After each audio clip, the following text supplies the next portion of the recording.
ஹாய்ங்க. Trademark எதுக்கு நமக்கு தேவை? எப்படி அப்ளை பண்ணணும்? எல்லா டீட்டெயில்ஸுமே நம்ம பார்த்துட்டோம். ஸோ ட்ரேட்மார்க் நீங்க அப்ளை பண்ண போறீங்கன்னா, முக்கியமான ரூல்ஸ் அண்ட் ரெகுலேஷன்ஸ் இருக்கும் இல்லையா? ஸோ உங்களோட பிராண்ட் நேம் வந்து யூனிக்கா இருக்கணும். ஸோ யாரையும் காப்பி பண்ண மாரி, ஸோ சிமிலரா, சேமா அந்த மாரி எதுவுமே இருக்கக்கூடாது. ஸோ உங்கள்கிட்ட கேட்டகரி நெறைய மல்டிபிள் கேட்டகரி வச்சிருக்கீங்க அப்டின்னா, அந்த கேட்டகரிக்கு நேரா கிளாஸ்ன்னு ஒண்ணு இருக்கும். ஸோ ஜுவல்லரிக்குன்னு ஒரு கிளாஸ் இருக்கும். அதே மாரி கிளாத்திங்க்குன்னு ஒரு கிளாஸ் இருக்கும். ஸோ அத மாத்தி சூஸ் பண்ணக்கூடாது. கரெக்ட்டா சூஸ் பண்ணிடணும். இல்லாட்டி ரிஜெக்ட் ஆயிடுங்க. ஸோ பிராண்ட் நேம் பார்த்தீங்க அப்டின்னா, கன்ஃப்யூஷன் ஆகுற மாரி இப்போ வந்து ஃபேண்டா பாட்டிலே வந்து இருக்கு அப்டின்னா, ஃபேண்டாக்கு வேற ஒரு ஃபேண்டா, அதே இது எஃப்‌க்கு பதிலா பி அந்த மாரி சின்ன சின்ன வேர்டிங் மட்டும் மாத்தி அந்த மாரி குடுப்பாங்க இல்லையா? ஸோ அந்த மாரி குடுக்கக்கூடாது. அதே மாரி மிஸ்லீடிங் வேர்ட்ஸ்ன்னு சொல்லுவாங்க. அதாவது ஃபேக் ப்ராமிஸ் பண்றோம் இல்லையா? நான் இது வந்து இருக்கிறதுலயே நம்பர் 1 ஒரிஜினலு, பெஸ்ட்டு அத வார்த்தையா சொல்லலாமே தவிர, அத வந்து உங்களோட பிராண்ட் நேம்ல கொண்டு வந்துரக்கூடாது. அதே மாரி பேன் பண்ணக்கூடிய வேர்ட்ஸ் எதுவுமே போடக்கூடாதுங்க. ஸோ அவ்வளோதாங்க.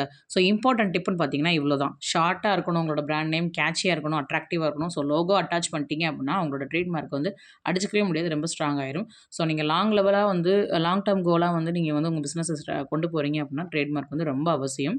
சின்ன சின்ன டிஃபரன்ஸ் வந்து இருக்கலாம். அதே மாரி எல்லா பிளாட்ஃபார்ம்லயும் ஒரே பேர் Instagram முதற்கொண்டு எல்லாத்துலயும் ஒரே பேர் தான் இருக்கணும்.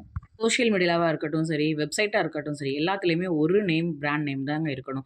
ஸோ ஒரே நேம்ல மல்டிபிள் கேட்டகரி நீங்க சூஸ் பண்ணிக்கலாங்க. அவ்ளோதாங்க.